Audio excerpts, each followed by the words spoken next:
हाँ तो बच्चों, कैसे हो आप। और आज का हमारा प्रश्न पत्र रहने वाला है क्लास 9 के लिए और हिंदी का रहने वाला है। ओके, हिंदी का बहुत इंतजार कर रहे थे बच्चे। और ये है 80 नंबर का पूर्णांक। कितने नंबर का है? 80 नंबर का पूर्णांक है। और उसके बाद 1 घंटे का पेपर रहेगा। ओके, तो शुरू करते हैं हमारा आज का प्रश्न पत्र है। ओके, तो पहले इसको देख लेते हैं हम। तो अपठित आएंगे आपके, यार अपठित गद्यांश आएंगे आपके 10 नंबर के, यानी 2 आएंगे 5-5 नंबर के। ओके, और असंरचनात्मक में व्यवहारिक लेखन आएंगे आपके 18 नंबर के। व्यवहारिक व्याकरण आएगी आपकी 12 नंबर की पुस्तक, यानी कि आपकी किताब आएगी 24 नंबर की। 12-12 शायद अलग अलग आएगी। वितान आएगी आपकी 16 नंबर की। ओके, इस प्रकार से आएगी। और पहला ही आपके खंड है, खंड ए है। और इसमें निम्नलिखित गद्यांश को पढ़कर 5 प्रश्न पत्रों के उत्तर देना है।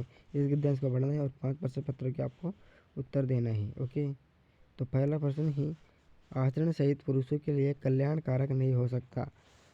आचरण रहित पुरुषों के लिए कल्याणकार नहीं हो सकता। तो इसका उत्तर भी हमारे इसमें ही है। ओके, इसमें से ढूंढ कर आपको लिखना है। ओके, 5 की देना है। तो देखो दूसरा प्रश्न है, आचरण के विकास के लिए जरूरी है। तीसरा है, आचरणशील महात्मा की क्या विशेषता है। और चौथा होगा, उपयुक्त गद्यांश का उचित शीर्षक बताओ। 5वां है, मानव जीवन का परम उद्देश्य क्या होगा। ओके, तो ये हमारे 5 क्वेश्चन कंप्लीट हो गए। इसी प्रकार से आपको देना है।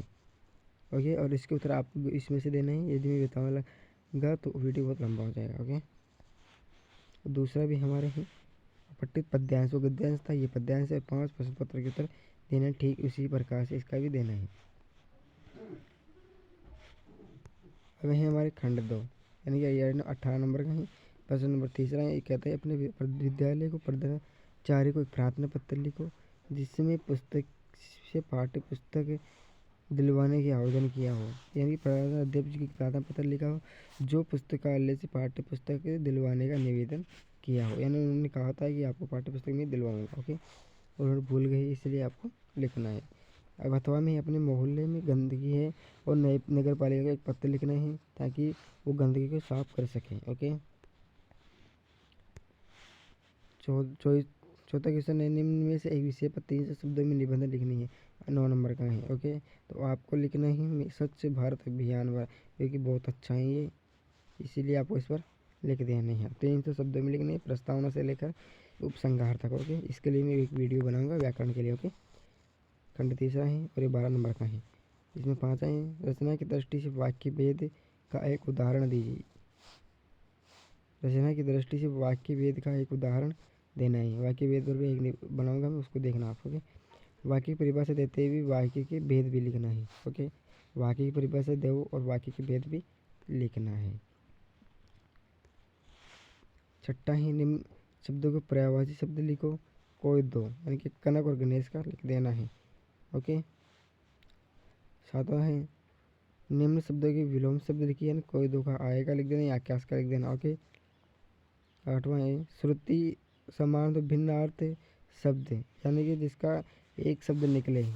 भाग, भाग्य, कुल, कुल। ओके, नौवां है, मुहावरे का अर्थ बताते हुए वाक्य में प्रयोग कीजिए। मुहावरे का अर्थ बताते हुए प्रयोग कीजिए।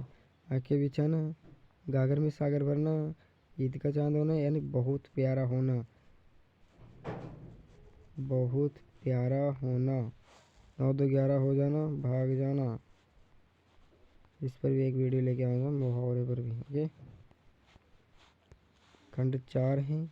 इसमें पहला है 10वां, निम्नलिखित पद्यांश को पढ़कर कोई 3 प्रश्नों के उत्तर देना है। इसको पढ़ना है और 3 के उत्तर देना है। तो पहला प्रश्न है, भारतीयों को अमेरिका में क्यों नहीं घुसने दिया। दूसरा है, विदेश में रहने वाले भारतीय किस तरह का आचरण करते हैं। तीसरा है, किस कारण से जापान को सभ्य और भारतीयों को असभ्य कहकर बदनाम किए हैं। ये जरूरी नहीं कि आप तीनों को लगातार दे दें, आप जो आए वो दे देना है। ओके, उत्तर अथवा में भी दिया गया है, या तो ये करना है या वो करना है। प्रश्न नंबर 11 है, निम्न में से किन्हीं 3 प्रश्नों के उत्तर देना है। या तो कहें, आज की उपभोक्तावादी संस्कृति हमारे दैनिक जीवन को किस प्रकार प्रभावित करे। बहुत अच्छा है, ये आपको यही करना है, यानी ऐसा ही करना है। प्रेमचंद के पट्टे जूते फाड़ में टीले शब्द का प्रयोग किस संदर्भ में इंगित किया है। ग है मुख्य प्राणी मनुष्य से कम संवेदनशील नहीं होते हैं, कैसे? 12वां है निम्नलिखित पद्यांश को पढ़कर किन्हीं 3 प्रश्नों का उत्तर देना है। ये पद्यांश आ गया फिर से, इसको पढ़ना है, 3 के उत्तर देना है। पहला है कवि रसखान अगले जन्म में ब्रज में क्यों नहीं रहना चाहते हैं। दूसरा है रसखान अगले जन्म में कौन सा पशु बनना चाहते और क्यों। तीसरा है प्रस्तुत सब ऐसे कवि रसखान ने क्या व्यंजना की है, ओके, अथवा में भी है, या तो इसका करना है इसका उसका करना है, नहीं आएगा। 13वां प्रश्न है निम्न में से किन्हीं 3 प्रश्नों का उत्तर देना है। उत्तर सीमा 40 शब्द हैं, ओके। पहला है सांख्य एवं शब्द पाठ के आधार पर मनुष्य ईश्वर को कहीं कहीं ढूंढता फिरता है। कहें सरसों को सयानी कहकर कवि का क्या आशय है।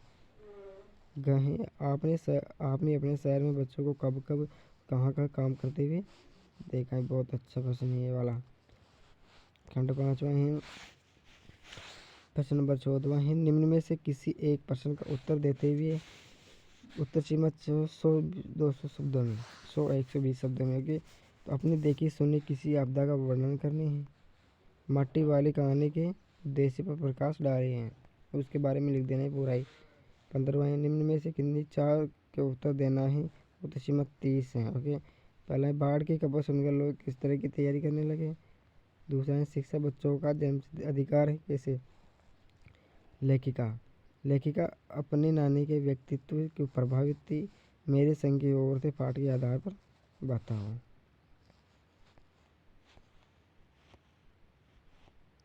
ओके, ये आपका हिंदी का क्वेश्चन पत्र भी पूरा हो चुका है। आपके पूरा 15 क्वेश्चन हैं तो मैंने पूरे बता दिए हैं। ये जरूर नहीं कि ये आएगा और ये भी जरूर नहीं ये है कि इनमें से एक क्वेश्चन नहीं आएंगे। आपके इनमें से एक नहीं तो 5 क्वेश्चन तो 90% आएंगे भैया, ओके। इसलिए इसको पढ़ना है और इसके आधार पर ही आपके आएंगे। इसमें जो बताए गए हैं उन्हीं को पढ़ना है आपको, और जो आपकी किताब में दिए हैं उनको भी पढ़ना है। प्लस मिलाकर आपको सभी पढ़ना है। कितने पढ़ना है, सभी पढ़ना है, लेकिन प्रश्न पत्र के आधार पर पढ़ना है कि इन पार्ट में से आएंगे, ओके। तो मिलके कल अगले दूसरे वीडियो में।